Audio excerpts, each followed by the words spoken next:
Bonjour et bienvenue à tous. On est heureux de pouvoir vous retrouver aujourd'hui pour ce dernier atelier en ligne sur le parasismique qui portera aujourd'hui sur l'architecture et le confortement de l'existant. Donc, pour rappel, sur le mois de novembre et décembre, on a organisé au total 6 ateliers, enfin 6 ateliers en ligne, bien sûr, autour de la thématique parasismique et en spécifiant l'utilisation de différents matériaux, donc bois, métal, béton, et les obligations et recommandations à appliquer en fonction, bien sûr, de la réglementation. Donc, pour ceux qui n'étaient pas là aux précédents ateliers que l'on a organisés, ces ateliers s'inscrivent dans le cadre du CAPRIS, donc le cadre d'action pour la prévention du risque sismique, et donc sont organisés par le Centre pyrénéen des risques majeurs en collaboration avec la DDT 65, donc la Direction départementale des territoires des Hautes-Pyrénées. Pour ceux qui ne connaissent pas le CPRIM, donc le Centre pyrénéen des risques majeurs, c'est une association qui vise à développer la culture du risque à l'échelle du massif pyrénéen, donc en menant des actions auprès du grand public, des scolaires, mais aussi des collectivités territoriales.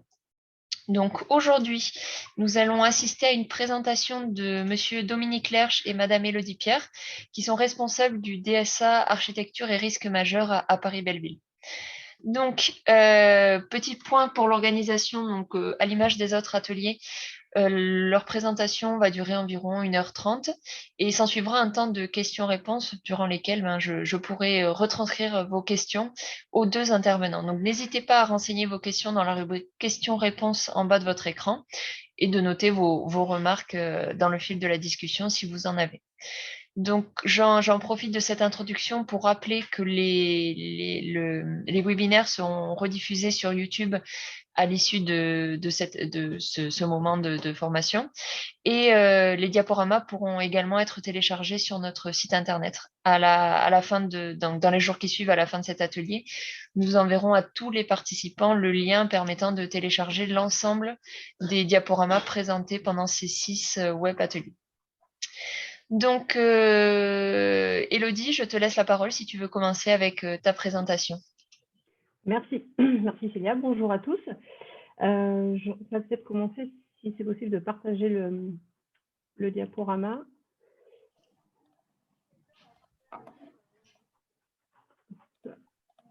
Voilà. Donc, merci Célia et donc merci aussi au CPRIM qui nous a invités pour venir vous parler de ce que Dominique Lerche et moi-même donc portons au sein de l'École nationale supérieure d'architecture de Paris-Belleville. Nous allons, l'idée de notre intervention, l'objectif en fait qui a été fixé avec le CPRIM avec lequel du reste nous collaborons toujours pareil dans le cadre de l'École nationale supérieure d'architecture de Paris-Belleville. Nous collaborons ensemble depuis presque 15 ans maintenant sur ces questions-là et nous venons aujourd'hui pour vous parler plus précisément, vous présenter plus précisément une approche qui est vraiment destinée donc, aux architectes avec pour idée, si vous voulez, pour objectif, c'est d'essayer de placer, de définir la place de l'architecte au sein de la prévention des risques, et notamment plus précisément ici, la question de la gestion et du confortement parasismique. Donc nous intervenons, est-ce que c'est possible de passer pardon, à la vignette d'après? Hop là, voilà, pardon. Non, ça l'avance, ça l'avance. Voilà, merci. Donc, nous intervenons dans un diplôme de spécialisation et d'approfondissement en architecture donc, au sein de l'ENSA de Paris-Belleville. Ce diplôme de formation donc, s'adresse à des architectes qui sont donc déjà diplômés, donc ce sont déjà des architectes. Certains, on va dire, enchaînent à la suite de leur diplôme, d'autres reviennent bien longtemps après pour venir chercher une formation complémentaire ou une spécialisation. Et donc, nous, donc des diplômes de spécialisation et d'approfondissement, il y en a un certain nombre qui sont proposés, pas que dans la question des risques majeurs, mais aussi en projet urbain, en patrimoine, un certain nombre de domaines. Et celui vraiment orienté sur le positionnement de l'architecture et de l'architecte vis-à-vis de la prévention et de la gestion des risques majeurs est le seul dispensé en France sous cette forme-là, et il est porté par l'école de Paris-Belleville depuis 2007. Donc, ça fait déjà un certain nombre d'années. Est-ce qu'on peut passer à la vignette d'après? Pardon.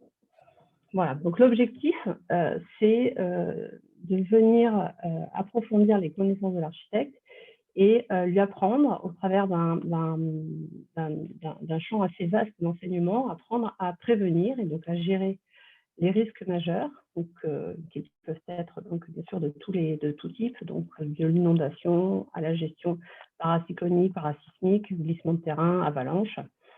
De venir donc prévenir et gérer ces risques dans le respect du cadre de vie. Appréhender la gestion du risque comme une action globale, ça c'est quelque chose qui est fondamental, puisqu'il s'agit bien sûr, cette formation n'a absolument pas pour objectif de venir se positionner de façon concurrentielle, c'est absolument pas du tout l'intérêt vis-à-vis des ingénieurs. Hein. L'idée, c'est vraiment de former des architectes à se saisir de ces questions dans leur propre domaine de compétences. Donc un domaine de compétences qui, bien sûr, s'étend de l'échelle architecturale à l'échelle urbaine, paysagère, en intégrant des dimensions sociales, économiques et bien sûr humaines. Donc, comme je l'ai dit, c'est la seule formation universitaire qui est dispensée en France pour les architectes sur cette forme-là. Est-ce qu'on peut... Voilà. Cette formation, donc, qui intervient après le diplôme d'archi, se développe sous 3 semestres, donc 3 semestres d'enseignement, pardon, et puis un dernier semestre qui est plus un semestre de mise en situation professionnelle et de travail de recherche. Les 3 premiers semestres sont structurés à la fois sous le crible en fait, des risques et des aléas, mais également sous une progression, on va dire, de l'échelle, et avec ça, bien sûr, de l'ensemble de l'éventail des questionnements que ça peut recouvrir. Donc, le premier semestre, ça s'intéresse plus, donc intitulé Sol et vent, on va dire, s'intéresse plus particulièrement à la question du sismique et du cyclonique, mais orienté essentiellement sur l'approche du bâtiment, et principalement au travers de la construction neuve.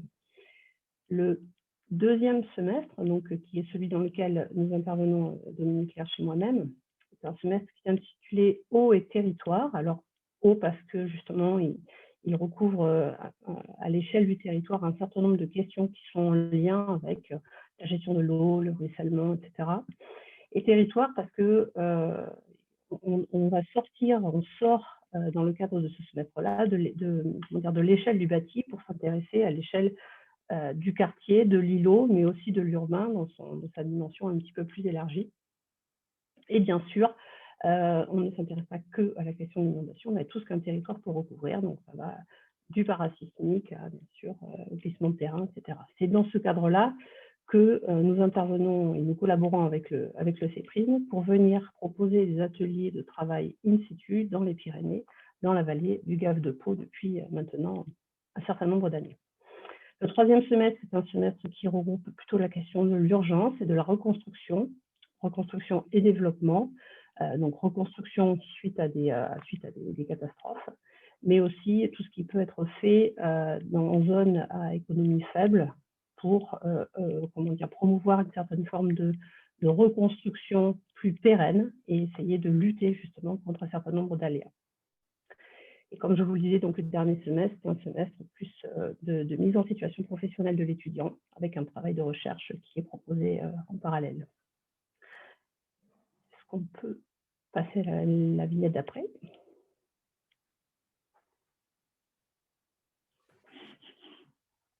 Est-ce que vous pouvez passer la vignette suivante? Oui, c'est fait, Elodie. C'est insertion professionnelle. Alors, comme je ne vois aucune vidéo, c'est pour ça que je ne vois pas. Donc, l'objectif de cette formation, c'est, donc, comme je vous disais, ça s'adresse principalement à des architectes. L'idée, c'est vraiment de venir renforcer les connaissances de l'architecte dans son propre exercice, bien qu'ensuite, à l'issue de cette formation, il puisse intégrer des administrations publiques, des collectivités territoriales, des ONG ou des institutions internationales diverses et variées. On a d'ailleurs un certain nombre d'anciens étudiants qui ont des belles carrières à l'international. Donc, ça arrive peut-être un peu tardivement, mais voilà, donc nous, Dominique Lerche, que je laisserai se présenter, et moi-même, donc intervenants, sommes responsables deuxième semestre, donc du DSA risque majeur. Donc moi, je suis architecte des PLG, urbaniste, et j'ai également une formation sur la prévention et la gestion des risques majeurs. J'interviens à l'ANSA Paris-Belleville depuis une quinzaine d'années, depuis la formation, en fait, la création du DSA. Je suis maître de conférence associée donc à l'ANSA, responsable du deuxième semestre, et plus spécifiquement spécialisée donc, dans la question de l'adaptation des territoires aux inondations. C'est la raison pour laquelle, par la suite, Dominique Clerche parlera beaucoup plus que moi. Et je suis également associée d'une agence d'architecture sur Bordeaux. Je vais te laisser te présenter, Dominique. Oui, mais bonjour à tous. Ravi d'être présent parmi vous. Donc, Élodie a effectivement bien introduit. Donc, moi, je suis un pur produit justement de cette formation risque majeur, diplômé en 2010. Donc, je suis architecte d'ESL, c'est diplômé des écoles Saint-Luc. C'est une formation, j'ai mes études d'architecte en Belgique et rejoint ensuite l'école de Paris-Belleville pour la formation architecture et risque majeur. Je suis enseignant donc désormais dans le DSA, donc avec comme casquette principale le confortement parasismique. Et je suis également associé chez TAG Atelier d'Architecture, une agence d'architecture lilloise. Élodie, tu avais... Ouais, tu veux la vignette d'après. Reprends la main. Oui, merci. Donc là, moi je vous fais une petite présentation pour vous expliquer un petit peu le cadre du travail et des exercices qui sont menés au deuxième semestre, dans lequel nous intervenons. Donc c'était un semestre, comme je voulais préciser tout à l'heure, qui s'intitule Eau et territoire. Donc eau parce que évidemment il regroupe un certain nombre de questions liées à la gestion de l'eau et aux inondations, mais pas uniquement. Et surtout, j'ai envie de dire, il faut retenir plus le terme territoire pour dire que c'est vraiment une approche que l'on mène à différentes échelles. Donc, le travail qui est mené avec les étudiants, donc depuis, alors on a la chance de bien connaître le terrain puisque le CPRIM nous accompagne depuis très longtemps. Le travail qui est mené avec les étudiants, c'est justement d'essayer de réfléchir à l'échelle du territoire, comment est-ce qu'on peut encadrer la résilience de ces territoires tout en accompagnant son développement. Et tout ça nous est possible puisque grâce au CPRIM, on peut aller au contact des collectivités, rencontrer un grand nombre d'acteurs de terrain. Et ce qui est intéressant dans l'idée de l'approche territoriale, c'est qu'on va avoir un regard sur qui s'étend du grand paysage jusqu'à l'échelle urbaine et pour redescendre encore jusqu'à l'échelle plus architecturale. Et donc, on va venir croiser un certain nombre de réflexions qui sont toutes en lien justement avec une quête de résilience aux inondations, résilience au sismique, résilience au glissement de terrain, etc. Donc moi, j'encadre plus particulièrement la partie grand territoire et justement adaptation aux inondations. C'est l'image que vous avez à l'écran. Est-ce qu'on peut regarder l'image d'après, Dominique?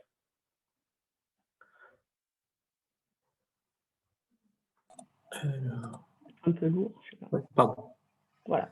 Alors que Dominique, donc c'est une illustration du travail qu'il mène avec les étudiants. Lui, si vous voulez, à un moment donné, il y a un passage de relais qui est fait dans les échelles. Et Dominique, lui, travaille avec les étudiants plus sur le diagnostic et le confortement de tout ce que l'on va retrouver à l'échelle plus urbaine, c'est-à-dire principalement les îlots et le bâti, dans cette idée de confortement, d'architecture et de confortement dans le cadre du parasismique. Alors, on mène aussi un peu ce travail sur la question de l'inondation, mais ce n'est pas la question d'aujourd'hui. Et donc, il y a tout un diagnostic qui est mené avec les étudiants à l'échelle territoriale et puis ensuite urbaine et architecturale, à l'issue duquel les étudiants sont répartis par groupe et vont réfléchir à des projets de développement qui vont intégrer un certain nombre d'actions, de mesures, de projets, qui peuvent aller de la simple recommandation jusqu'au dessin un petit peu plus fin, du détail urbain ou du détail architectural. Donc, c'est ce que vous avez un petit peu à l'écran là, donc avec un certain nombre de stratégies urbaines qui sont développées donc, à plus grande échelle, et puis des propositions d'adaptation et de confortement, justement dans le cadre de l'approche parasismique, que vous voyez également à l'écran, mais sur lequel ensuite je laisserai la main à Dominique pour vous expliquer justement comment est-ce qu'il mène ce travail-là. Voilà, et encore là, des illustrations qui vous montrent un petit peu ce qui peut être fait plus à l'échelle urbaine. Voilà, donc moi je voulais vous présenter un petit peu la structure du DSA. Si vous avez des questions, bien sûr, je tenterai d'y répondre. Et je vais passer la main à Dominique Clerche qui va venir justement détailler cette approche du confortement, enfin, ce lien entre architecture et confortement parasismique, toujours du point de vue de l'architecte, en fait. Merci Elodie. Donc effectivement, je vais m'attarder plus largement sur le confortement de l'existant. Et le confortement de l'existant, je vais le décomposer en plusieurs parties. Tout d'abord, je vais démarrer par l'étude de cas de l'église d'Arudi, donc ça se situe dans les Pyrénées. C'est une église que j'ai pris le temps d'étudier pendant plusieurs mois, donc une étude assez fine, d'ailleurs en binôme. Ensuite, on parlera également de l'étude à l'échelle d'un îlot et de vulnérabilité croisée. Alors, vulnérabilité croisée, j'emprunte le terme à Patricia Ballandier, qui est également une spécialiste du parasismique.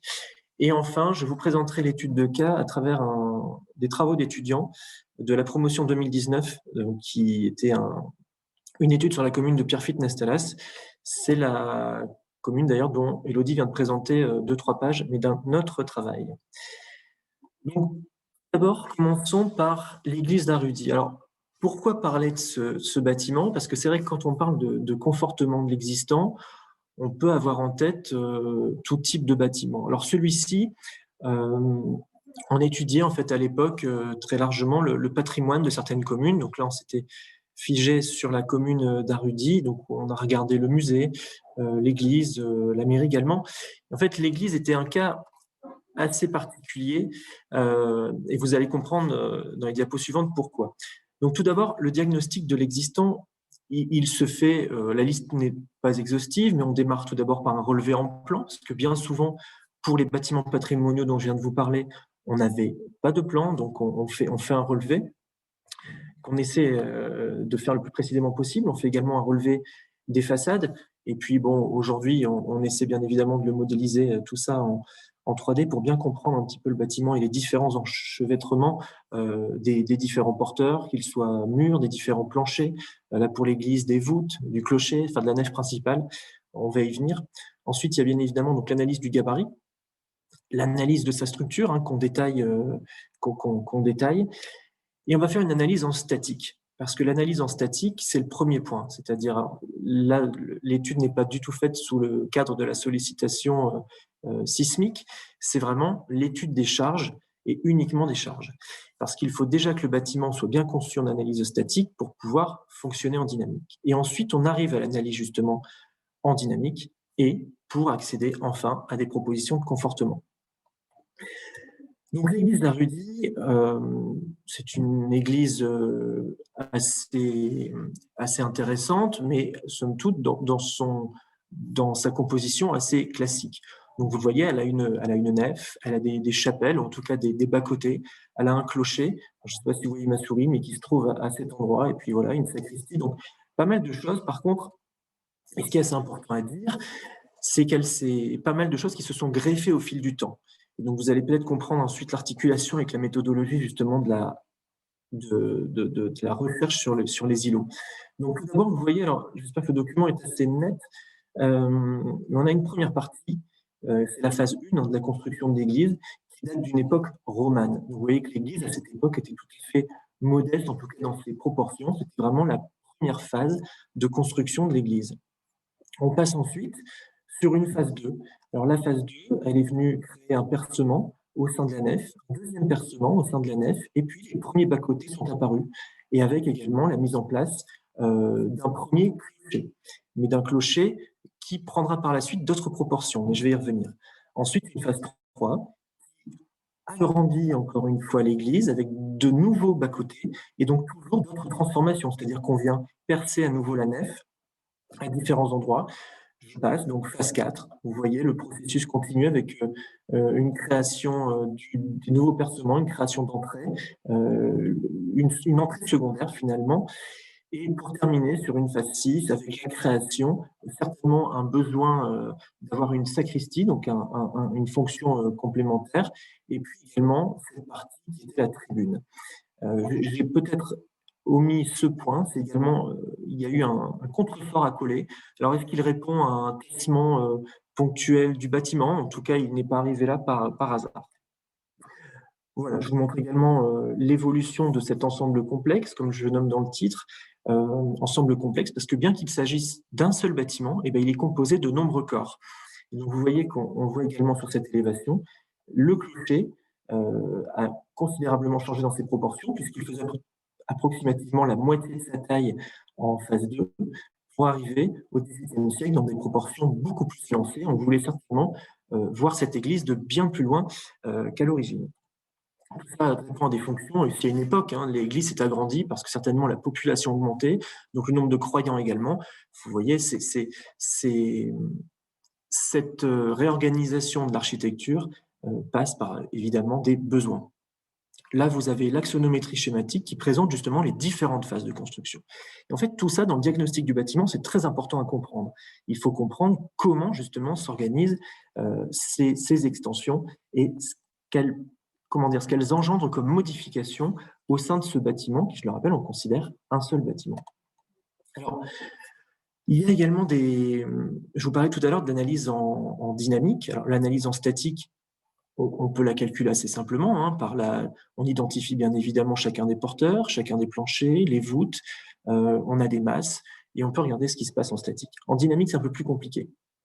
Donc là, si vous voulez, sur ce schéma, ce que vous constatez, c'est qu'on a différents corps bâtis. On a, si on prend cette image, le clocher, ensuite la nef, et enfin, un bas-côté. Je suis dans une coupe. Donc là, c'est très localisé, donc on coupe au niveau du clocher. Effectivement, quand on met ça, alors c'est un logiciel qui reste assez approximatif, mais qui permet en tout cas d'avoir une première idée de ce que peut engendrer la sollicitation dynamique, qui permet justement de voir un comportement assez différent entre le clocher et la nef. Donc, je passe assez vite parce que finalement, ce n'est pas tout à fait le sujet du webinaire d'aujourd'hui, mais c'est en tout cas ce qui permet de faire l'articulation avec la suite. Donc, je passe, en tout cas, le principe était de comprendre qu'il y avait différents blocs au sein de cette église, différents ensembles. Et donc, à l'époque, on a proposé, il y avait deux propositions de confortement. Alors, une première qui consistait à réduire la hauteur du clocher, parce qu'aujourd'hui, si je reviens là-dessus, on se rend compte que le clocher a un comportement, une période très différente de la nef. C'était une première proposition. On est dans le cadre d'études étudiantes, donc on ne se fixe pas forcément de limites. En tout cas, on a bien conscience et on avait budgétisé ces deux propositions que c'est des coûts assez conséquents. Mais en tout cas, c'est vrai qu'on n'est pas sur le principe d'un campanile isolé de la nef. Donc là, dans ce cadre d'un clocher qui est complètement greffé à une nef, les deux comportements sont très différents et engendraient trop de dégâts sous sollicitation dynamique. Et donc, on proposait un abaissement de ce clocher. Et sinon, deuxième solution, beaucoup plus radicale, mais je vous la présente, c'est sinon de ressortir ce clocher, vraiment de l'isoler justement sur le principe d'un campanile. Voilà, donc il y avait eu, à l'issue de cette étude de cas, deux propositions établies.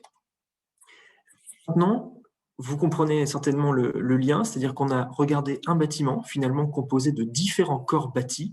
Si je reprends donc la nef, le clocher, les bas-côtés, la tribune qui a été créée par la suite, et différents ensembles qui fonctionnent tout à fait différemment.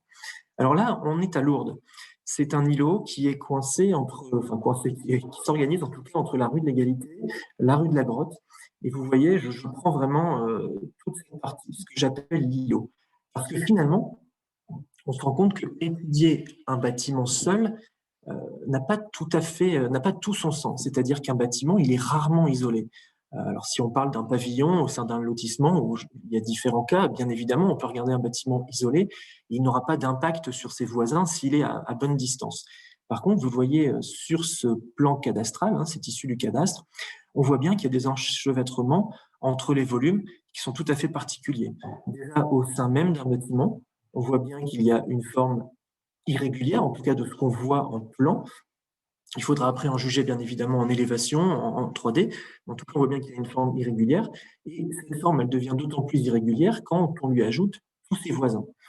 Et alors, tous ces voisins seront à prendre ou non en compte. Ça va faire l'objet un petit peu de la méthodologie. Selon qu'il existe des vides nécessaires, enfin qu'il existe des vides en tout cas entre certains des bâtiments, donc comme un joint de fractionnement, un joint de dilatation, ou non. Et dans ce cas, nous devons plutôt étudier ces bâtiments d'une manière groupée. Donc voilà, je passe peut-être cette image, mais elle est assez révélatrice justement du fonctionnement d'un ensemble de corps bâtis, un peu comme fonctionnait l'église d'Arudi, un ensemble de corps bâtis. J'ai mis cette illustration, c'est une photo des cités minières.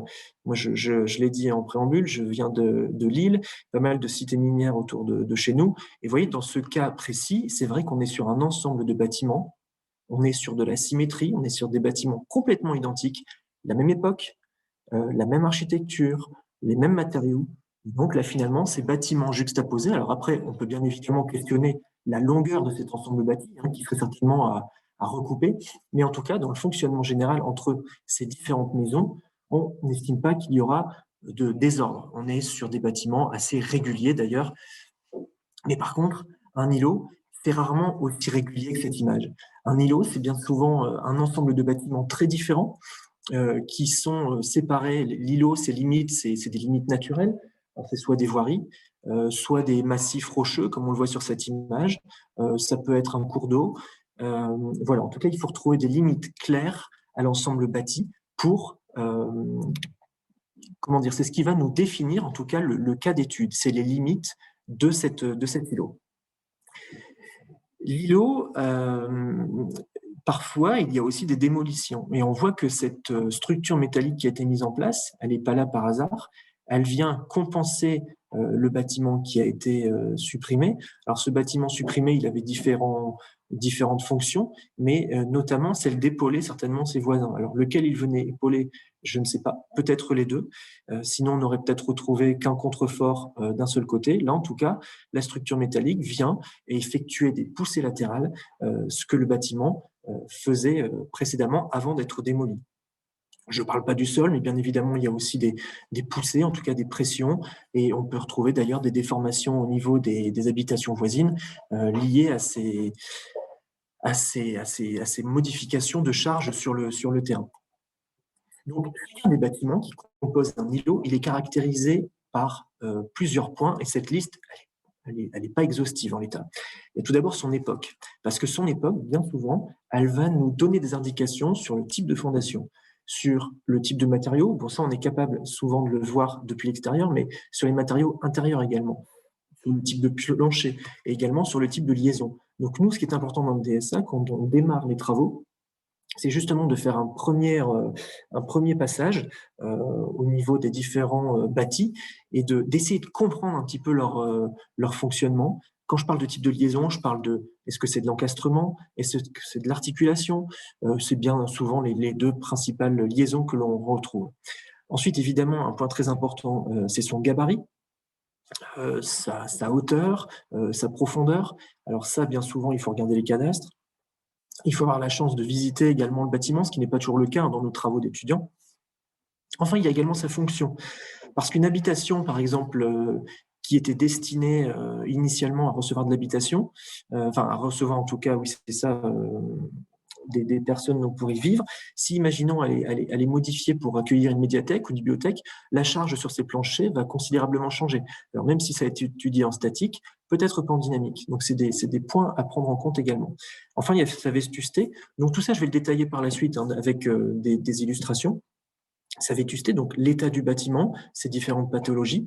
Et enfin, ça, c'est le point primordial, c'est sa situation. Alors, par sa situation, j'entends sa mitoyenneté ou non, si ce bâtiment partage ou non un mur commun avec son ou ses voisins, et donc s'il se retrouve également en bord d'îlot, parce que d'un côté, il n'est pas soutenu. Donc, je reviens sur ce bâtiment. On a donc différents points que je viens de lister. Vous voyez, sur cet îlot complet, on a différents points de contact. On a déjà tous ces bâtiments qui, a priori, semblent voisins. Vous voyez que ça, c'est des fonciers différents, donc il y a même des contacts aussi par l'arrière. Les classes ne sont pas toujours à jour. Donc là, il est représenté en tout cas des vides au sein du plein. On a ici un bâtiment qui s'organise en U, un autre en U à cet endroit, des bâtiments plutôt réguliers à cet endroit, mais vous voyez qu'ils sont parfois raccrochés. Donc voilà, tout ça, c'est à prendre en compte. Ici, on devine un joint. Est-ce qu'il existe réellement?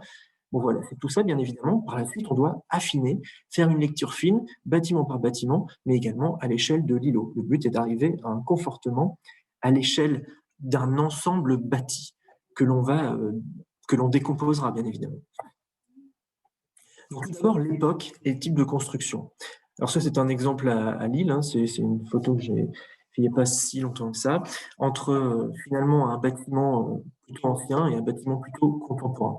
On voit bien que ces bâtiments, le premier constat, je vais avoir plusieurs lectures à chaque fois sur les images, sur les photographies. Donc, premier constat, c'est qu'il existe a priori, je dis bien a priori, parce que force est de constater quand on se rapproche du bâtiment que le joint ne fait pas office de joint. Donc, en tout cas, il y a un joint, mais ce joint est rempli. Donc, finalement, il n'existe pas de joint entre les deux bâtiments, même s'il avait dû être préconisé à l'époque. Vous voyez ensuite qu'il y a bien évidemment une différence de matériaux. Là, on voit qu'il s'agit de pierres périphériques au niveau des ouvertures, un remplissage de briques. Là, on peut bien imaginer que, vu la date de construction du bâtiment, on est sur de la brique maçonnée en remplissage, enfin en remplissage en vraie maçonnerie, hein, des murs de 33 ou des murs de 22, ça dépend. Alors qu'en face, on est plutôt sur une brique de parement avec peut-être, je dis bien peut-être, mais une ossature plutôt béton ou en maçonnerie parpaing. Donc déjà, deux types de construction très différentes. On a également des hauteurs de plancher, et assez significatif finalement cette image, des hauteurs de plancher différentes. On voit que le plancher pour cette habitation va se situer à cet endroit. Pour cet immeuble, plutôt cet endroit. Donc on a des décalages qui peuvent être non négligeables en sollicitation, j'insiste bien, hein, en dynamique. Au regard du statique, on n'a pas de problème a priori sur ces deux bâtiments. Bon, et puis il y a d'autres éléments à remarquer, mais je ne vais pas m'attarder, sinon je vais y passer beaucoup de temps, mais c'est la dimension des ouvertures également. Donc voilà, ce qui apporte aussi des rigidités aux bâtiments différentes. Il y a également les gabarits, ce qui n'était pas forcément révélateur sur l'image précédente. Là, vous voyez bien qu'entre cette habitation, l'élément en bois qu'on imagine faire la liaison entre les deux, et puis cette tour, ce fort en pierre, il y a effectivement un gabarit très différent, avec celui-ci qui est fermé, avec de toutes petites ouvertures. Je n'ai pas l'épaisseur du mur, mais on peut imaginer qu'il y a des épaisseurs assez conséquentes. Et puis on a quelque chose en remplissage au centre, qui paraît en tout cas plus fragile, si je peux utiliser le mot, et qui fait la jonction avec un autre bâtiment. Donc le gabarit, c'est bien évidemment quelque chose de très important à regarder quand on étudie des bâtiments voisins. Il y a ensuite les fonctions et les usages. Il faut essayer de retrouver au maximum dans le confortement différents niveaux qui ont les mêmes rigidités. Si on retrouve des commerces ou en tout cas des espaces beaucoup plus ouverts en rez-de-chaussée, on aura peut-être un problème, en tout cas à identifier un niveau souple qu'il faudra peut-être rigidifier. On a ensuite, bien évidemment, alors là, vous allez dire c'est un cas d'école, mais en tout cas l'état et la vétusté du bâtiment. Alors cette image, elle reprend d'ailleurs plusieurs points. Bon, vous voyez bien que ces bâtiments sont voisins, pas de joints. On voit que celui-ci est plutôt bien entretenu, celui-ci a été laissé à l'abandon, et il est remarquable en tout cas à plusieurs titres dans son état, qu'on voit très dégradé, hein, ce qui nous permet en tout cas de deviner le mode constructif. Donc on est sur du bloc parpaing maçonné. On est ensuite au centre sur une ossature bois. Et en fait, ce qui est intéressant, c'est justement de constater qu'au sein d'un même bâtiment, on a finalement ce qu'on appelle un effet pointillé. C'est qu'au sein d'une même structure, on a un élément beaucoup plus souple en son centre, ou peu importe, pas en son centre, mais en tout cas, celui-ci, on voit qu'il est caractérisé par deux systèmes constructifs très différents. Et la question se pose aussi en cas de sollicitation dynamique, ce bâtiment assez dégradé peut causer comme problème, donc on y reviendra, mais ce que j'utilise, et je le répète, hein, c'est le terme emprunté, mais la vulnérabilité croisée. On a ensuite un point très important, je le disais tout à l'heure, peut-être le point primordial, c'est sur la situation du bâtiment et sa mitoyenneté. Alors ça, il y a une lecture assez fine à faire, qu'on fait toujours assez longuement avec les étudiants, c'est essayer de comprendre si, là vous voyez bien que les deux bâtiments sont mitoyens, ça je pense qu'on ne peut pas le réfuter. Par contre, c'est savoir si les bâtiments partagent un mur commun ou non. Et ça c'est très important, parce que les bâtiments n'ont pas le même fonctionnement, ils n'ont pas le même gabarit, ils n'ont pas les mêmes matériaux. Et partager un même mur qui aura qui devra absorber finalement deux comportements très différents. Donc ça, le mur mitoyen commun, et c'est très difficile finalement d'isoler deux bâtiments qui ont un mur mitoyen commun, ou alors ça quand même demande de l'énergie assez considérable. Donc on va plutôt, dans ce cas, essayer de tendre à ce qu'ils aient un comportement plus ou moins homogène. Dans ce cas-ci, alors on n'a pas une photo toute hauteur, mais il y a juste un niveau d'écart, on pourrait peut-être arriver à ce rapprochement. Parfois, ce n'est pas du tout le cas. On a des bâtiments tellement hétérogènes qu'il est difficile d'imaginer un comportement homogène justement entre les deux, puisqu'ils partagent ce même mur. Donc ça, j'insiste, mais sur le mur commun, sur le mur partagé, donc commun, c'est vraiment un point important dans la méthodologie, enfin, en tout cas dans ce qu'il est à prendre en compte dans l'étude du confortement d'un ensemble de types. Je continue sur situation et mitoyenneté. Donc toujours là, on peut s'interroger sur. Alors oui, pardon. Moi, c'est vrai que je mets cette photo. Je voulais juste indiquer. Voilà, on se demande. Ça peut être des indices en fait. Après, il faut essayer de rentrer dans les bâtiments, essayer de voir comment ça se passe. En tout cas, le premier indice, c'est on voit ici il y a quelque chose de pas tout à fait clair sur. On voit un petit peu justement une imbrication de la toiture, du mur. Est-ce qu'ils partagent un mur? On pourrait penser que oui. Si je reviens sur cet immeuble, enfin sur ces deux immeubles, c'est un peu la même chose. On peut imaginer qu'ils partagent un mur commun central et avec, on l'imagine, des techniques constructives un peu différentes. Notamment, par exemple, ce balcon qui vient s'appuyer sur le mur voisin. Et donc, toujours avoir en tête qu'en statique, pas de problème. Peut-être qu'en dynamique, ça peut apporter quelques problèmes de déformation localisés. Alors, la vulnérabilité croisée. J'illustre cette photo par cette photo qui est une photo prise à Sarajevo d'une extrême densité. Et en fait, qu'est-ce que la vulnérabilité croisée? Finalement, la vulnérabilité croisée, c'est l'incidence d'un bâtiment sur un autre.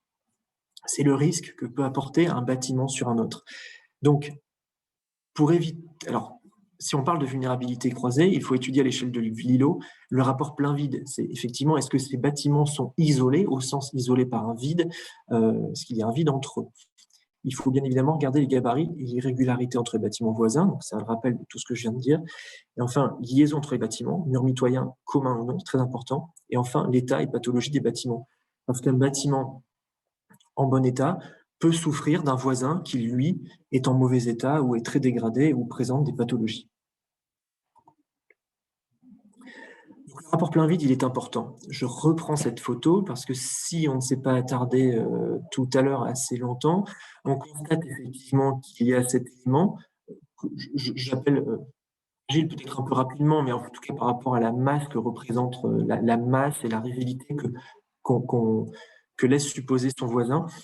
Mais cette photo, elle est surtout là je vous présente un zoom par la suite, pour présenter le passage qu'il y a entre les deux. Donc, c'est-à-dire, si on dézoome à nouveau, on a une partie connectée, donc on a bien un élément commun, et puis à un endroit, donc là sur la partie du rez-de-chaussée, on est sur deux bâtiments isolés. Donc c'est pour ça aussi que la lecture, par exemple en cadastre, n'est bien évidemment pas suffisante, parce qu'en cadastre, ça ne représente pas les pleins et les vides de chacune des strates. Donc la mitoyenneté, vous voyez, elle peut aussi s'organiser sous des aspects très ponctuels. Là, on est dans une ruelle, donc un passage assez étroit entre deux bâtiments, et parfois, ces bâtiments sont connectés.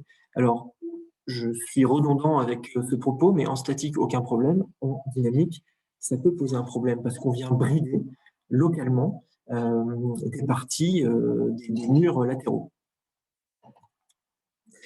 Et ensuite, c'est un point assez important.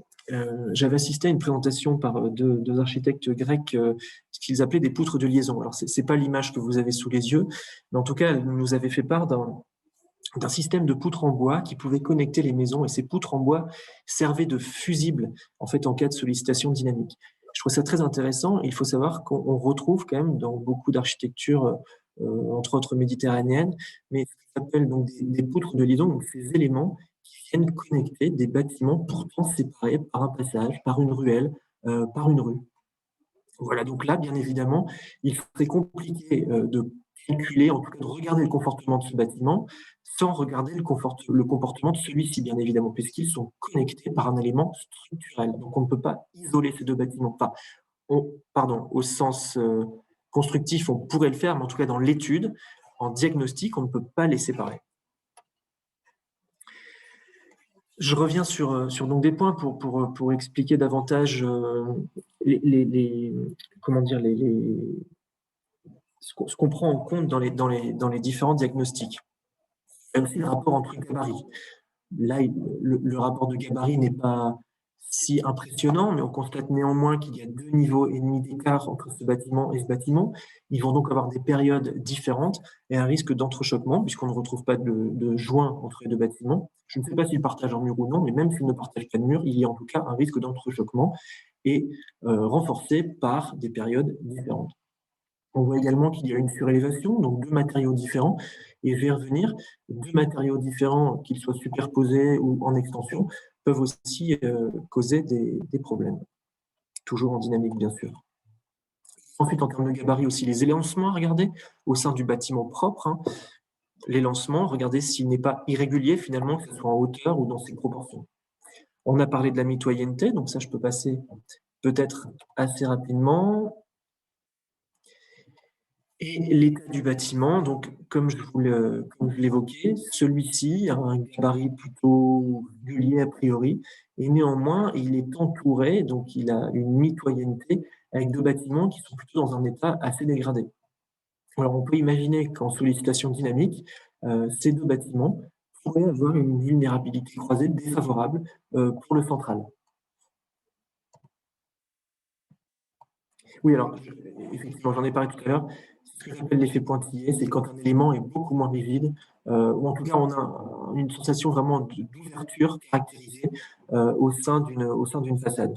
Ce qui donne donc vraiment une différence assez notable de rigidité entre cette partie, bien évidemment, cette partie et cette partie. Là, j'illustre aussi, est-ce que c'est tout ce qu'il faut repérer en fait dans les diagnostics, et on le verra dans les travaux d'étudiants par la suite, c'est les descentes de charge non verticales. Alors, encore une fois, en statique, pas de problème, la descente de charge ici va être prise par le linteau et redescendue dans ce poteau. Néanmoins, en sollicitation dynamique, on doit s'assurer que les descentes de charge sont purement verticales. Donc, ce qui n'est pas le cas ici. Et voilà, ensuite, j'ai réillustré, vous voyez, quand on parle de vulnérabilité croisée, il faut bien évidemment identifier aussi les risques, les pathologies de certains bâtiments et donc ce qu'ils peuvent entraîner comme risque sur leurs voisins qui pourtant, eux, n'en présentent pas. Et également, là, je vous avoue que c'est un peu une supposition, mais je profite d'un cliché qui avait été pris à Lourdes. On voit que la façade a été habillée par de la tôle, peut-être certainement pour protéger les infiltrations, les pluies. Et on voit que le bâtiment a été conforté par une forme d'exosquelette temporaire. Et on peut bien imaginer, en tout cas je répète, c'est une supposition, qu'il devait y avoir un bâtiment en fin de rue. Finalement, c'est celui-ci, comme on a supprimé le bâtiment voisin, qui devient le dernier bâtiment. Il devait certainement peut-être s'appuyer sur son voisin, ou en tout cas, il y a aussi des poussées différentielles qui s'appliquent. En tout cas, il a nécessité un confortement temporaire. Donc, quelques principes de base. Et donc, tout d'abord, il y a bien évidemment à prendre en compte le gabarit du bâti. Donc, il faut idéalement, je dis bien c'est idéalement, après on se retrouve bien souvent face à des bâtiments qui ont connu des extensions, des bâtiments qui ont des formes irrégulières, mais en tout cas, il faut essayer de fractionner au maximum des bâtiments en volume simple. C'est essentiel en réhabilitation. Il faut des fractionnements en volume qu'on va essayer d'avoir le plus rectangulaire possible, éviter les angles rentrants. Il faut éviter effectivement les oscillations différentielles. Les matériaux, il faut éviter également les assemblages de matériaux hétérogènes au maximum, puisqu'ils ont des comportements différents, des rigidités différentes. Ce qui est indiqué ici, ont des qualités de rigidité différentes, donc des comportements différents. Une faiblesse existera donc à la jonction entre ces types de matériaux. Il faut éviter la résonance. Alors ça, c'est vrai en étude d'un bâtiment, mais aussi de différents bâtiments. Il faut éviter que la période du sol soit trop rapprochée de celle des bâtiments.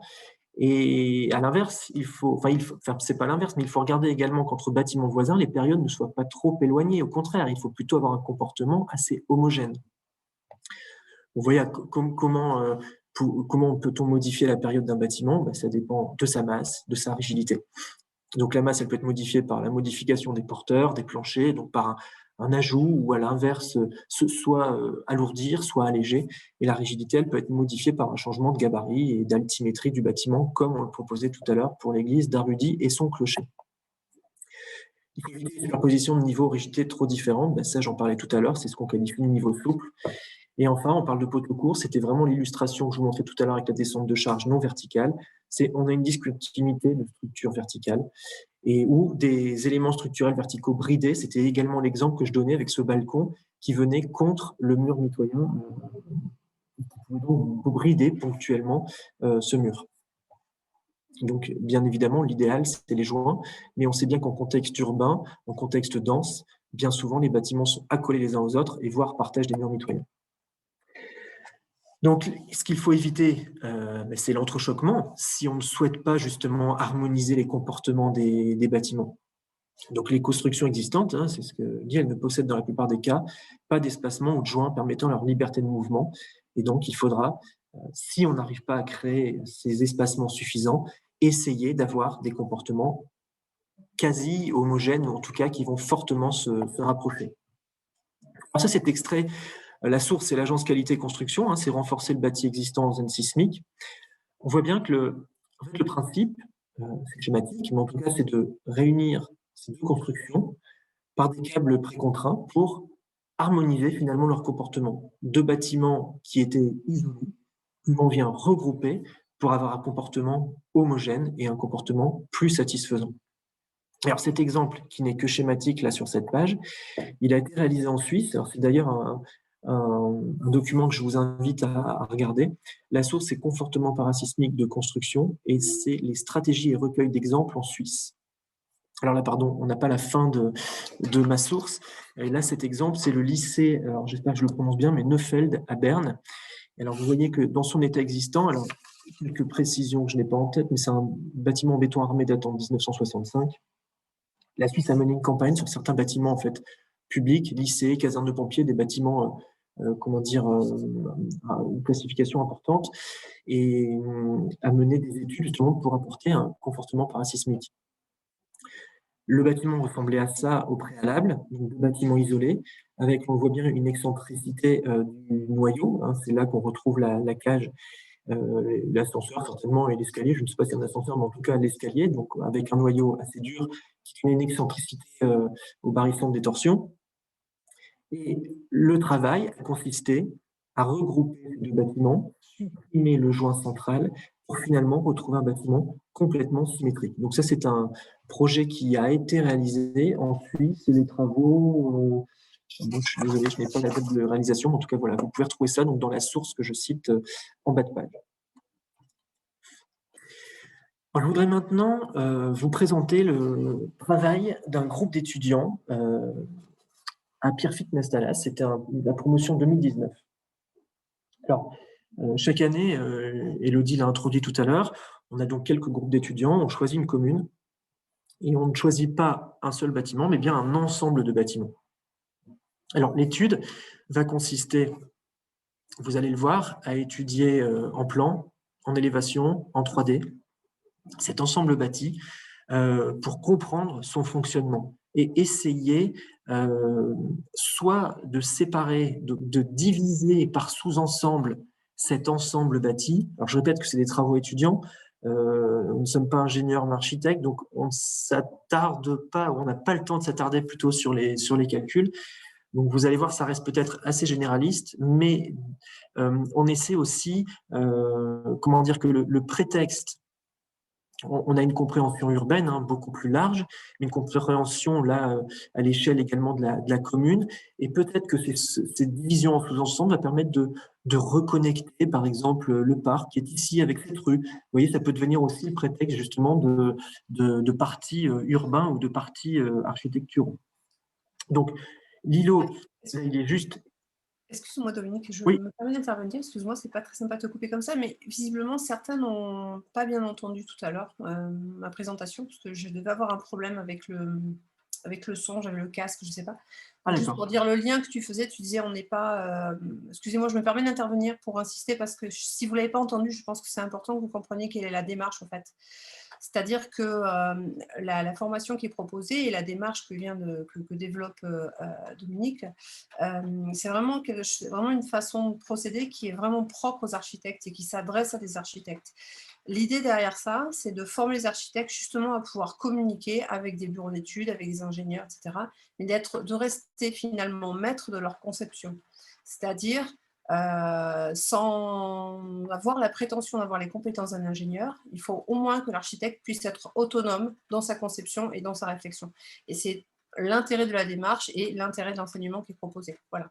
Il ne s'agit pas, en aucun cas, on ne prétend que l'architecte est complètement seul à l'issue de cette formation, pas du tout. Mais il est au moins un professionnel apte justement à pouvoir maîtriser sa conception et s'intégrer dans un réseau de partenaires avec lesquels il peut dialoguer en bonne connaissance du sujet. Voilà. Excuse-moi Dominique, mais ça me semblait important si vous ne l'avez pas entendu au début. Tu fais bien de préciser, moi c'est vrai que je ne voyais pas forcément les réactions. Ce qu'il est important de préciser, c'est que de toute façon, dans une activité, on va dire, professionnelle et d'architecte répondant à une commande publique ou même de commande privée, bien évidemment, on s'entoure d'un bureau d'études, de bureau de contrôle. Là, c'est vrai que dans le cadre des études, comme vient de le préciser Elodie, on est plutôt indépendant et on essaie en tout cas de privilégier des prises de position architecturales et qui pourraient, c'est vrai, peut-être parfois être démontées par des notes de calcul, mais en tout cas, voilà, le principe, c'est d'étudier, c'est d'avoir comment dire, une prise de position, oui, c'est ça, urbaine et architecturale. Rester autonome en fait dans sa conception, être maître de sa conception quand même. Voilà. Exactement. Donc voilà, je vais passer peut-être assez rapidement cet exemple de travail étudiant. Donc je le disais, on se trouve à Pierrefitte Nestalage, j'espère que je le prononce bien. Je pense, parce qu'on l'a quand même pratiqué pendant quelques mois. C'est bon. Alors, pardon, je n'arrive plus à passer les pages, bizarrement. Voilà. Donc, il y a quand même un travail assez fastidieux, hein, finalement, de bonne compréhension du site. Alors là, c'est un îlot, mais de mémoire, on en avait 4 ou peut-être 3 cette année-là. Bon, peu importe, ça tourne toujours entre 3, 4 et 5 îlots. Donc, vous voyez, c'est un îlot quand même assez conséquent. C'est l'îlot, alors on l'appelle l'îlot de la mairie assez simplement parce que il intègre, vous le comprendrez, la mairie sur cette place. Il est à proximité d'un parc et on voit en fait que cet îlot, il est composé d'un ensemble de bâtiments qui, à première vue, semblent déjà hétérogènes. On commence par faire un diagnostic visuel. On reste généralement 1 semaine, 10 jours sur place. On leur demande de faire le tour, de comprendre les différents bâtiments. Donc j'espère, je vais zoomer sur 2 parties par la suite, mais vous voyez, c'est de faire un reportage photographique, c'est de faire le relevé en plan, en élévation, de comprendre les différences de topographie du site, pour avoir un relevé assez exhaustif. Alors encore une fois, ce n'est pas un relevé de géomètre, mais en tout cas, il se veut quand même relativement exhaustif. Si je zoome, donc on a un reportage photo, parce qu'après, il ne faut pas oublier que nous, on rentre dans la formation, on n'est plus sur site, donc il faut essayer vraiment de recueillir un maximum d'informations sur place, avec, vous voyez, la forme des toitures, leur pente. Alors je passe, vous voyez là pour la partie sud de l'îlot, donc on retrouve des habitations individuelles, la mairie, logement de fonction, on a l'école de musique, les ateliers municipaux sur cet îlot. Et puis ensuite, on leur demande d'établir un certain nombre de cartes, de plans. Alors là, c'est pour identifier les gabarits des bâtiments. Hein. Je reprends tous les points que j'ai cités tout à l'heure. Donc, identifier les différences de gabarits. Donc, on est pour les bâtiments les plus rouges hein, sur ce plan, sur des R+2, pour ceux-ci en R+1. Et là, on est par exemple sur celui-ci en rez-de-chaussée. Donc, ça permet d'avoir une première compréhension des différences de gabarits entre les bâtiments. Ensuite, ce qui peut quand même avoir son importance, pas toujours, c'est vrai, mais en tout cas, c'est la fonction également du bâtiment. Par exemple, ici, on a la mairie, je le disais, là, on a l'école de musique, on a les ateliers municipaux. Et c'est aussi, dans un but de projet global, de comprendre si ce bâtiment a une priorité de confortement, c'est-à-dire que la mairie, on imagine bien que l'on souhaite qu'elle puisse conserver toutes ses fonctions en cas de crise pour gérer la crise, justement. Donc voilà, après on essaie aussi de classer justement la priorisation d'importance des bâtiments. Rappel, encore une fois là, des gabarits, mais en plan de toiture, c'est assez important. Et puis ensuite, on a l'ensemble des plans. Alors, ce qui est assez important sur les différents plans que je vais vous présenter, on a donc le rez-de-chaussée, le R+1, le R+2, et ben c'est justement de comprendre quels bâtiments sont liés ou non. Alors, ça, c'est un relevé qui est justement assez précis. Et on voit bien que nombreux bâtiments, il y aura d'ailleurs une carte qui va le préciser ensuite, nombreux bâtiments nombreux bâtiments peuvent partager des murs. Alors, ce n'est pas le cas ici. Vous voyez là, pour le coup, il y a 2 murs dédoublés, donc ce n'est pas un mur commun, mais ils sont mitoyens. Il n'y a pas de joint entre les deux. Donc voilà, il y a ce premier point. On passe, ensuite on a les plans R+1, on a les plans R+2. Donc vous voyez qu'au R+2, il ne reste plus beaucoup de bâtiments. On a la tour de la mairie et puis le R+2 de l'hôtel. On fait ce même travail, c'est important, hein, bien évidemment, de le comprendre en élévation. Et en élévation, ça permet aussi d'étudier la régularité du bâtiment. Alors, on voit que sur cette façade, par exemple, on a des ouvertures assez régulières, des descentes de charge, donc aussi a priori assez régulières. On a ici une extension, il faut regarder un petit peu ce qui se passe au niveau de cette extension et si elle n'est pas irrégulière. On retrouve après une lecture, pareil, assez symétrique pour celui-ci. Là, des légers décrochés, ils sont peut-être dans les tolérances tout à fait acceptables, mais en tout cas, voilà, ça permet de bien l'identifier. Et puis, on a la façade, là, c'est côté parc, de l'école de musique, des ateliers municipaux. Bon, enfin, c'était il y a 2 ans, mais de mémoire, c'est à peu près ça. Et on retrouve donc de larges ouvertures en rez-de-chaussée, des ouvertures plus modestes en haut. Peut-être que ça, c'est un premier indicateur sur les différences de comportement entre l'étage et le rez-de-chaussée, notamment. Donc voilà, je passe, ça c'est le reste des façades. On a une façade assez poussée aussi, même des mots des natures, parce qu'il est important, même si j'en ai pas parlé, mais d'avoir en tête aussi même des équipements qui pourraient être fixés sur les façades. Je vais penser, je sais pas, à des paraboles, à des antennes, à des cheminées également. C'est important de les dessiner pour par la suite essayer d'avoir les préconisations les plus exhaustives possibles. Excusez-moi. On arrive ensuite à une étude bâtiment par bâtiment et on met en place ce qu'on appelle des fiches d'identité pour chacun des bâtiments. Donc on les nomme, alors généralement ça va être le numéro de la rue ou alors on va l'appeler la mairie, enfin vous avez compris, après les noms sont donnés par les étudiants. Et dans cette fiche d'identité, ce qu'on va retrouver, c'est donc un petit reportage photographique, on va retrouver donc les façades, un plan, un récapitulatif de sa localisation, quelques généralités, l'histoire du bâtiment, si on arrive à avoir des informations sur son histoire, enfin, essayer de recueillir le maximum d'informations sur chacun des bâtiments. Sa morphologie, son système constructif, sa matérialité, et puis commencer à regarder s'il y a des... là, c'est une méthode assez simplifiée, hein, parce que sinon ça pourrait nous prendre énormément de temps de calculer la période, mais on utilise des formules assez basiques pour avoir des estimations de période. Regardez si la régularité en élévation est assurée, la régularité en plan. Et aussi, on fait le petit travail de ce que j'appelle le contour élastique, c'est-à-dire regarder si on a une excroissance qui est supérieure à 5%. Peut-être pas m'étaler là-dessus parce que ça peut prendre un petit peu de temps, mais je pense que vous connaissez peut-être le principe pour certains. Et ensuite, on regarde, alors le schéma filaire, je ne me souviens plus si c'était celui-là, si c'était le dernier, enfin corrigé ou non, mais en tout cas le principe est de comprendre les différentes liaisons à l'échelle du bâtiment. Donc c'est de retrouver les porteurs, les planchers et de savoir si on est plutôt sur de l'encadrement, plutôt sur de l'articulation, parce que ça ensuite vous allez le voir, on fait un schéma filaire sur l'ensemble bâti, et ce qui permet de relever, c'est vraiment simplifier à sa structure seule l'ensemble bâti, et donc de comprendre où pourraient se trouver les désordres.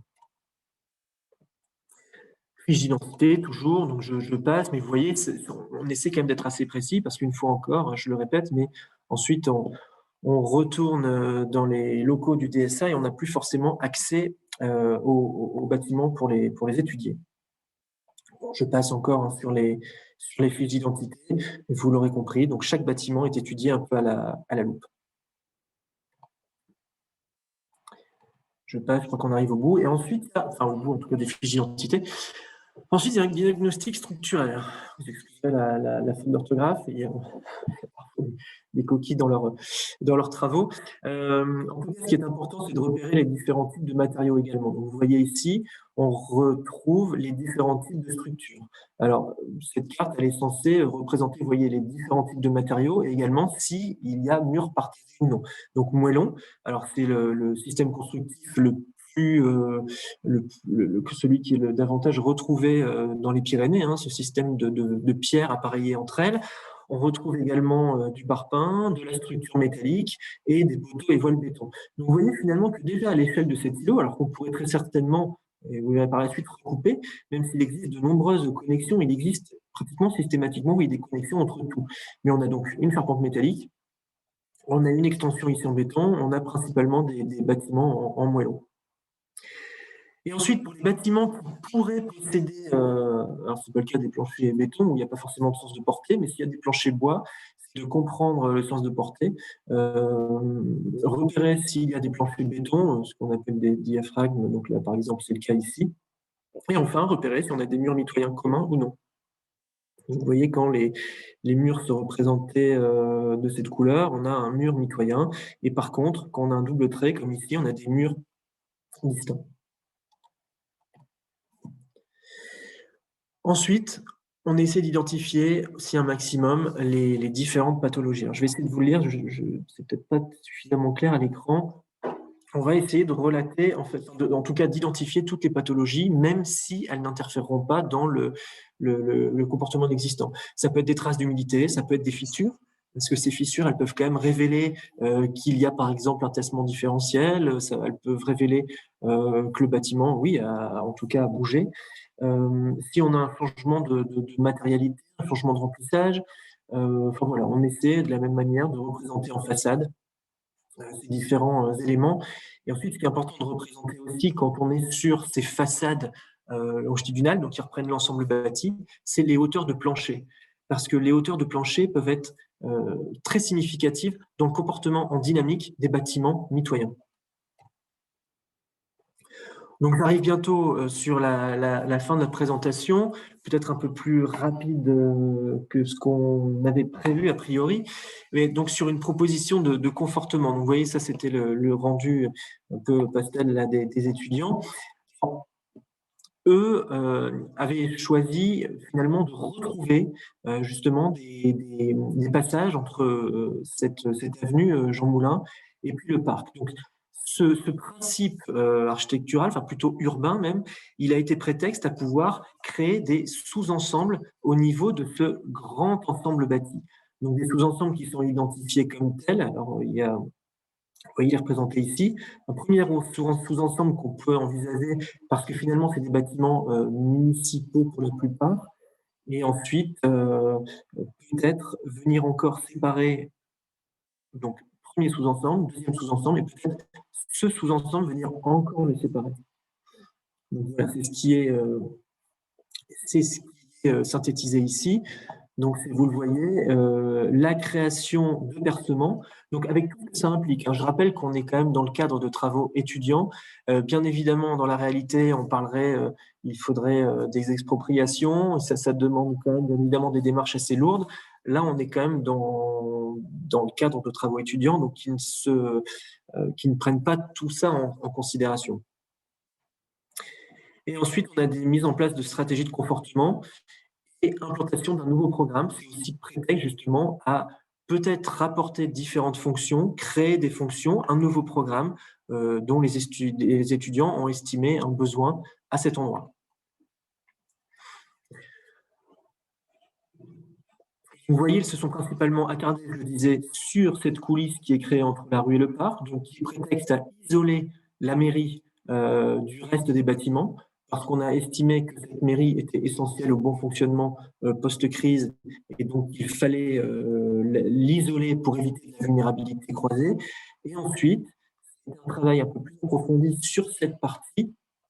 Alors, il a été fait le choix, là, purement fonctionnel, finalement, de supprimer le bâtiment en charpente métallique, qui a été identifié avec différents désordres, parce que le bâtiment est un peu vieillissant, et pour, vous voyez en pointillé bleu, reconstruire le bâtiment en périphérie de celui-ci.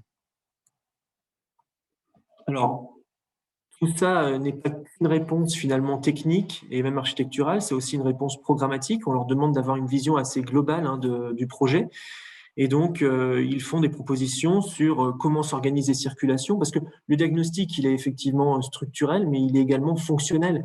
C'est-à-dire que notamment l'école de musique aujourd'hui a un accès qui est relativement compliqué. Et donc, c'était de reproposer justement une nouvelle circulation, de créer des espaces complémentaires pour l'école de musique, pour des ateliers, proposer des expositions, un espace de coworking. Enfin bon, c'est pas forcément le sujet du jour, mais voilà, c'est aussi le prétexte à un projet architectural assez complet.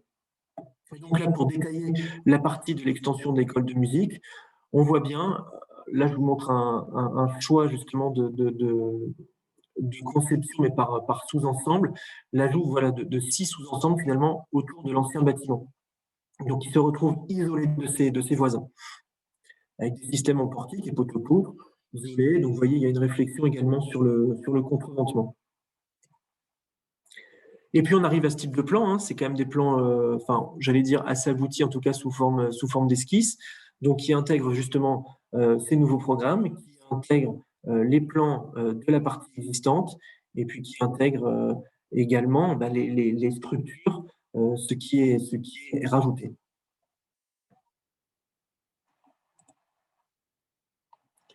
Et voilà également proposition pour le R+1. Et puis les étudiants proposent également une image architecturale, hein, ils sont quand même architectes donc avant tout. Donc après ce diagnostic technique, il y a des propositions de confortement et donc d'une image architecturale. Ils réfléchissent néanmoins à comment dire, au type de structure, vous voyez, au contre-ventement. Enfin, il y a vraiment une compréhension en tout cas assez globale du sujet. Je vous remercie pour votre attention. Alors c'est vrai que ça se termine un peu plus tôt que prévu. J'ai prévu de finir vers 14h30. J'étais un peu plus court. J'espère que Mme Marchand ne m'en voudra pas. Et je pense qu'il y a maintenant des questions. Merci pour cette présentation. Non, ça pose pas de problème que ça se finisse un peu plus tôt que prévu. Ça laisse plus de temps pour les questions et vu qu'on a beaucoup de professionnels dans cette conférence, ça leur laissera un peu plus de temps pour leur travail. Alors, on va justement passer aux questions. Donc, on a moins de 10 questions, donc je pense qu'on va pouvoir les traiter tous maintenant.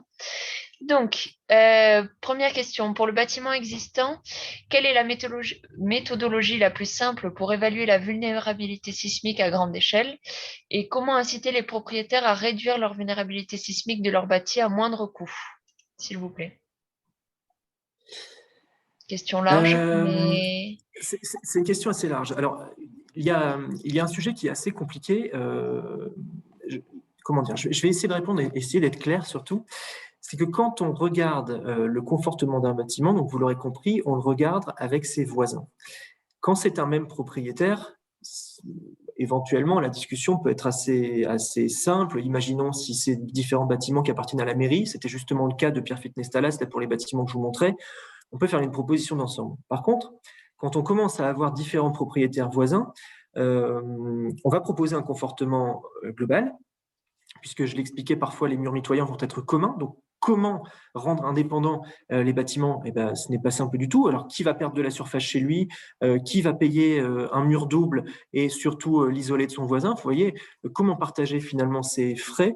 Alors, j'avoue que je ne m'y connais pas assez en législation pour pouvoir répondre, mais il y a déjà, en tout cas, il faudrait trouver une sorte de compromis, enfin, pas de compromis, mais en tout cas de trouver de trouver un consensus entre voisins pour faire des travaux et éviter le risque de vulnérabilité croisée. Après, je pense que dans le cadre de la mise en place d'un plan d'un PPR-S, en fait, on peut disposer d'un certain nombre de fonds sollicitant le recours, alors pas que au fonds Barnier, mais notamment au fonds Barnier, qui prévoit justement un certain nombre de dispositifs pour faire de la prévention. Donc, c'est un peu au même titre que les actions qui peuvent être menées dans le cadre des inondations. Il y a moyen, finalement, en mettant en place un PPR, c'est-à-dire en mettant en place une servitude, finalement, en mettant en place une servitude, moyen d'agir et de sensibiliser un groupe un groupement de propriétaires. Mais c'est vrai qu'il n'y a pas d'action, c'est pas aussi clairement, ça semble pas aussi clairement établi que par rapport à ce qui peut être fait pour les inondations, par exemple. Exactement. Probablement qu'il y a des choses. Encore des progrès à faire à ce niveau du confortement individuel. Ouais. Enfin, individuel, sauf quand ça concerne un îlot, c'est plusieurs propriétaires. D'accord, merci. Deuxième question. Donc, toujours par rapport à cet effet d'îlot, est-ce que l'effet du groupe dans un îlot est toujours avantageux en cas de séisme? Autrement dit, quels sont les avantages et les inconvénients de l'effet de groupe en situation dynamique? Non, ce n'est pas forcément un avantage, au contraire.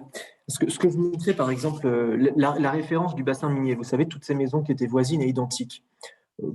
là, il n'y a pas trop de sujets puisqu'elles sont pareilles, elles ont un comportement identique. Et donc, même si elles partagent des murs communs, à part, je le disais, leur longueur, hein, il faudrait pouvoir recouper, mais en tout cas, pas de sujet.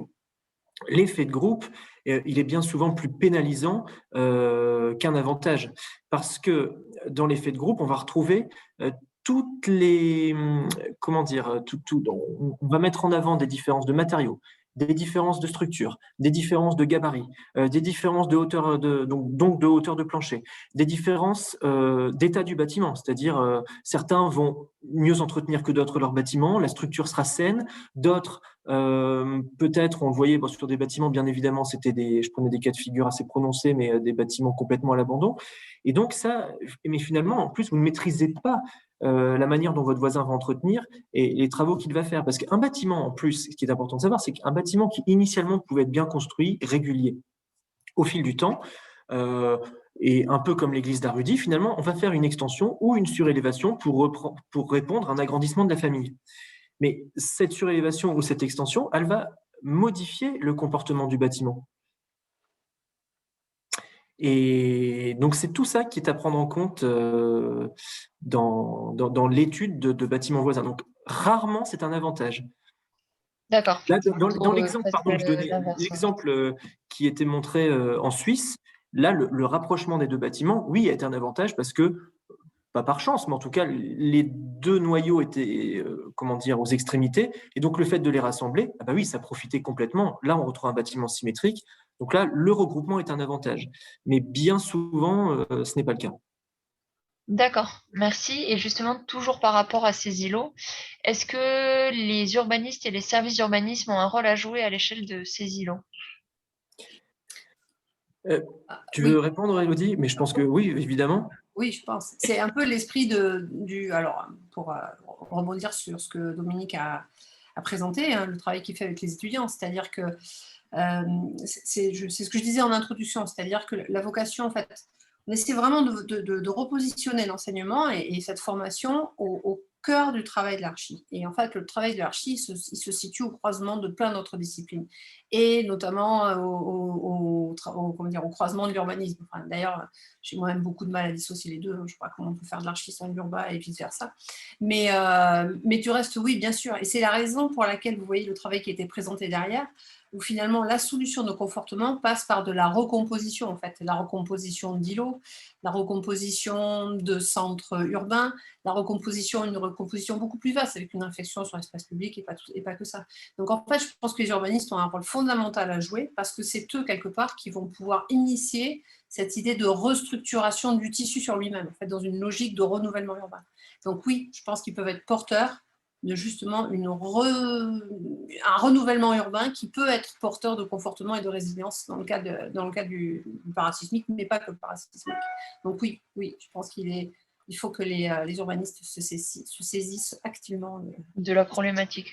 Alors, vous voyez, peut-être un exemple en complément. En Italie, l'urbanisme prévoit des retraits sur les voiries pour éviter la vulnérabilité croisée. Parce qu'on sait bien que dans le cas d'un effondrement, en voirie étroite, un bâtiment peut apporter une vulnérabilité croisée sur le bâtiment d'en face. Eh bien, je ne saurais pas exactement dans quelle région, mais certaines régions préconisent des retraits donc imposés sur voirie. On ne peut pas venir en alignement de limite de propriété pour justement laisser la place s'il y a une crise, laisser la place, donc éviter la vulnérabilité croisée et éventuellement aussi que les voiries soient plus larges pour permettre l'accès des secours. Donc il y a quand même des réflexions aussi qui peuvent s'installer effectivement dans nos règlements d'urbanisme. Ouais, pour faire une réponse un peu rapide. Et oui, il faut que les urbanistes sensibilisent. Implique dans la Que ce soit thématique. pris à bras le corps, tout à fait. Oui. Et surtout que les urbanistes, justement, ont un mode d'exercice qui est très varié. Peut-être beaucoup plus que les architectes, finalement, qui ont quand même exercent beaucoup encore dans des agences ou choses comme ça. Alors que l'urbaniste, voilà, on trouve des urbanistes dans une multitude de structures. Et donc, je pense que c'est une compétence qui doit être, enfin, c'est une profession qui doit se doter d'encore plus de cette compétence-là. Ok, Merci. merci. Au risque, j'entends. Du coup, question suivante, vous l'avez abordé tout à l'heure et ça se rejoint un peu comme avec cette question d'urbanisme, c'est au niveau des responsabilités. Qui est chargé de l'analyse de la vulnérabilité des bâtiments en France et qui est à l'origine de la commande, enfin de la demande? Voilà. Je n'ai pas forcément Eh bien, pour l'instant, elle est un peu marginale, la commande. je pense, D'accord, il n'y a pas d'obligation nationale. non, je pense personne, hein. Je pense que si on regarde la gestion des risques, alors on parle dans le contexte français, d'accord, français au sens large, c'est-à-dire pas que la métropole. La métropole et ce qui peut se passer dans les territoires ultramarins. On sent que depuis une grosse dizaine d'années, beaucoup de choses se sont structurées et quelque part c'est un peu logique, c'est parce qu'on est beaucoup plus impacté par les inondations que par les séismes. Mais beaucoup de choses se sont structurées au travers pour les inondations, où on voit que finalement aujourd'hui, notamment dans le cadre de l'élaboration des papiers, etc., il y a quand même beaucoup de choses qui sont demandées en termes de diagnostic de vulnérabilité du bâti, parce qu'il y a une résilience qui se construit aussi beaucoup par l'approche individualisée en fait, de la résilience et pas que de l'approche collective. Donc il y a quelque chose qui se structure avec une commande qui n'est pas complètement encore établie, mais qui naît quand même, qui est en train de se mettre en place. C'est vrai que par rapport au parasismique, moi, ce que je vois, c'est que les seuls, biag ou enfin, de vulnérabilité qui peuvent être commandés, demandés, c'est vraiment à l'issue dans le cadre de la mise en place d'un plan de prévention des risques sismiques. Ce dont on voit, enfin, on en voit peu en fait, des plans de prévention des risques Il sismiques. n'y en a que le Ouais, deuxième qui est à Lourdes en cours d'élaboration. c'est ça. Mais voilà, c'est que le deuxième. Et en effet, si c'est la seule démarche qui permet d'avoir des obligations, si on peut dire, C'est ça ça. reste assez. On est au début de la démarche en métropole, du coup.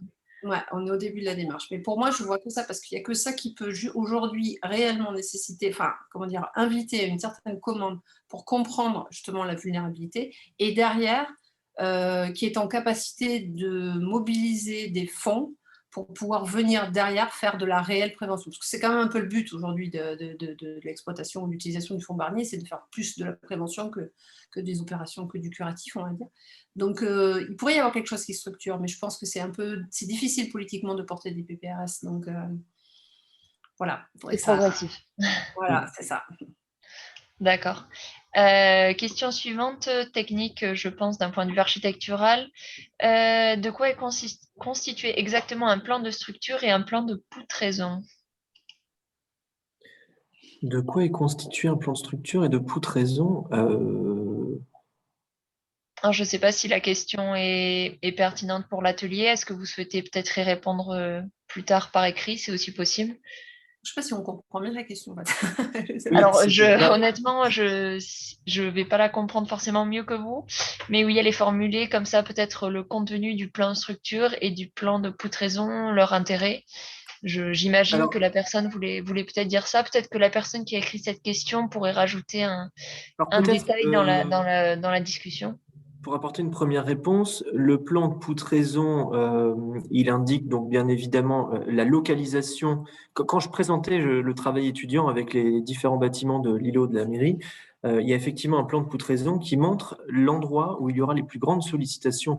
Parce que on peut retrouver des poutres qui viennent justement, ce que je vais appeler faire effet bélier, qui vont venir poinçonner, enfin brider d'autres structures.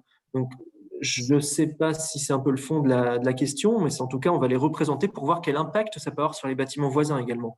Et ça va reprendre également le matériau de la poutre, parce que ça peut être des poutres en bois, donc ce sera quand même moins problématique. Ça peut être des poutres béton, ça pourrait être des poutres métalliques. Donc, on va également insister sur la nature de la poutre. D'accord. Ben, merci pour cette réponse. Mais si la personne qui a posé cette question veut plus de commentaires, plus de détails, qu'elle nous écrive un message dans la discussion. Oui, Elodie, tu Juste, voulais. excuse-moi, je rebondis parce que je vois un commentaire qui a été fait à côté là dans les. Oui, bien sûr, où il est Oui. précisé qu'il y a une obligation de prise en compte des eurocodes dans la réhabilitation et dans la construction en fonction avec des degrés peut-être comment dire, différents en fonction des programmes qui sont construits, en fonction des zones de sismicité. Oui, on est bien d'accord. Hein. En fait, on répondait tout à l'heure par rapport à la question plutôt de comment est-ce qu'on oblige, on peut obliger à mettre en œuvre des solutions de confortement. Oui. À partir du moment où on engage un projet, bien sûr, on est obligé de conformer à la réglementation. Mais comment est-ce qu'on vient imposer à des propriétaires de justement venir réaliser des travaux de confortement, ça c'était plus à ça qu'on répondait, en fait, parce que je vois Oui, les commentaires. au renforcement volontaire et Bien non sûr, pas il est évident qu'il faut obligatoire respecter les eurocode après la reconstruction. Oui, ça, on est d'accord. Hein, pour de la création de plancher, voilà. Ok. voilà, bien sûr. Alors, merci. Alors, question suivante. Par rapport au renforcement et les effets de sites géologiques, est-ce que vous pouvez rajouter quelque chose sur la prise en compte du renforcement vis-à-vis de différents types de sols sur lesquels repose le bâtiment, peut-être?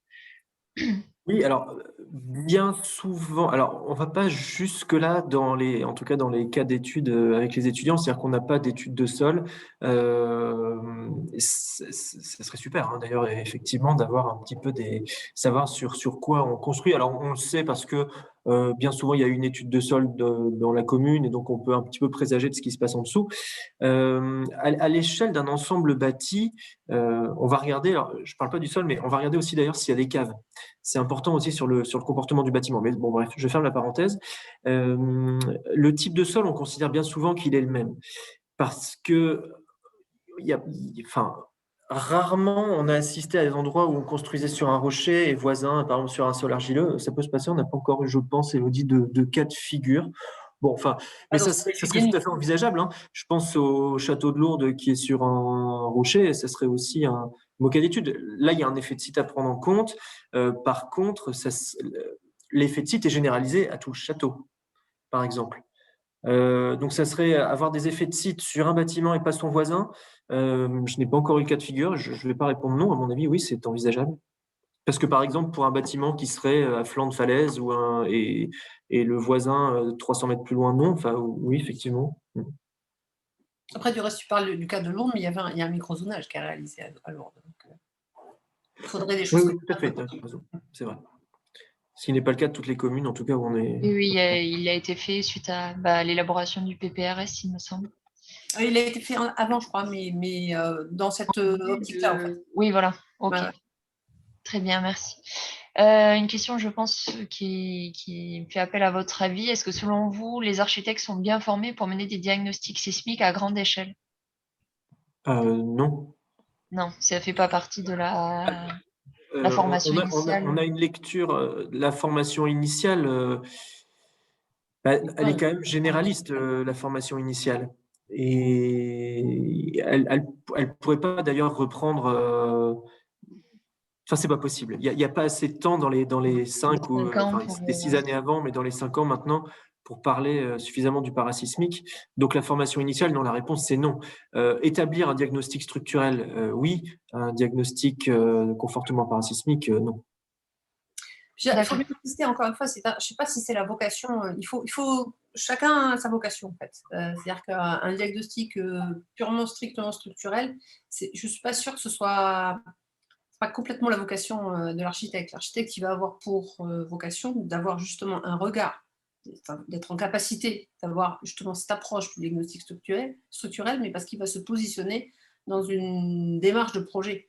C'est ça la vocation d'architecte. La vocation d'architecte, c'est d'être capable de comprendre cette contrainte pour qu'ensuite elle vienne nourrir son acte de projet derrière. Donc à chacun son rôle. Hein. Je ne suis pas sûre que ce soit le rôle des architectes de mener des diagnostics structures à grande échelle.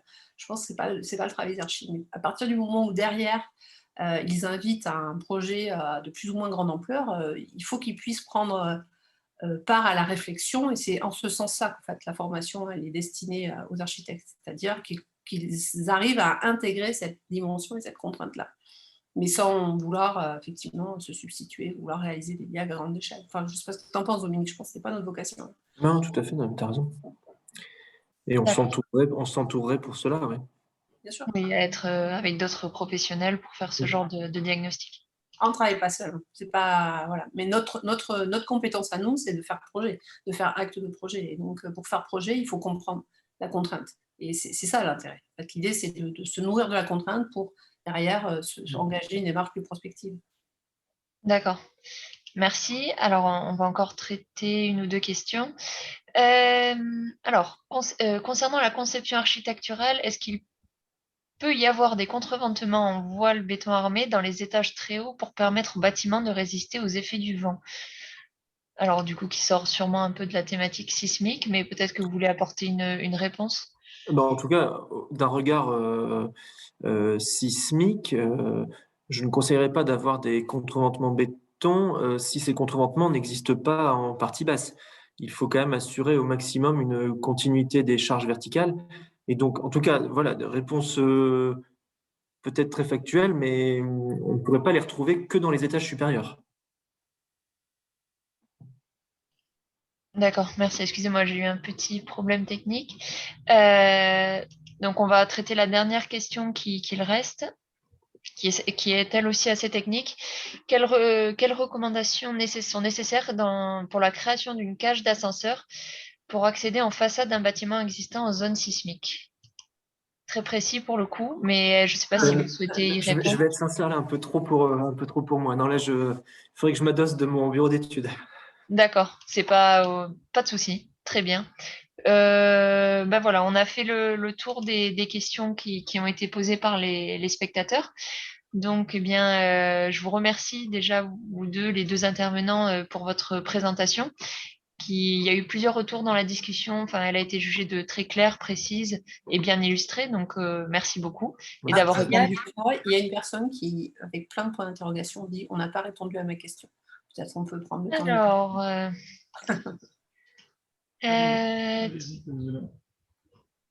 tu as, Virginie? Non. Alors, excusez-moi, je ne sais pas de quelle question il s'agit. C'est vrai qu'il y a eu beaucoup de messages dans la discussion, donc c'est un peu compliqué de retrouver le message s'il est noyé dans la discussion, si on peut dire. Je vous invite, sinon, j'invite cette personne à nous envoyer un mail à contact@c-du6prime.org, sinon pour qu'on y réponde par écrit, plutôt que de perdre du temps à rechercher la question. Mais voilà, vous pouvez nous envoyer votre question par mail et on tâchera d'y répondre. Voilà, donc bon, pour le coup, désolé à cette personne qui n'a pas pu avoir la réponse à sa question. Mais merci encore une fois à vous deux. Merci à l'ensemble des participants qui ont répondu présent pour la plupart aussi aux 6 ateliers aux 6 web ateliers que nous avons organisés. Et on tenait aussi à remercier dans ce dernier atelier nos partenaires relais qui ont diffusé la communication et les invitations de ces webinaires, sans qui on n'aurait pas eu un grand nombre de spectateurs, donc à peu près entre 100 et 150 personnes par atelier. Donc on en est très content. Donc voilà. Et pour rappel, donc je l'ai dit au début, vous pourrez retrouver les replays de chaque webinaire sur notre chaîne YouTube, mais également sur notre site internet, ainsi que les diaporamas à télécharger. Donc encore une fois, merci aux participants, aux intervenants du jour, et merci aux partenaires. Voilà. Merci à vous. En vous souhaitant une bonne journée. Bon après-midi à tous. Au revoir. Au revoir.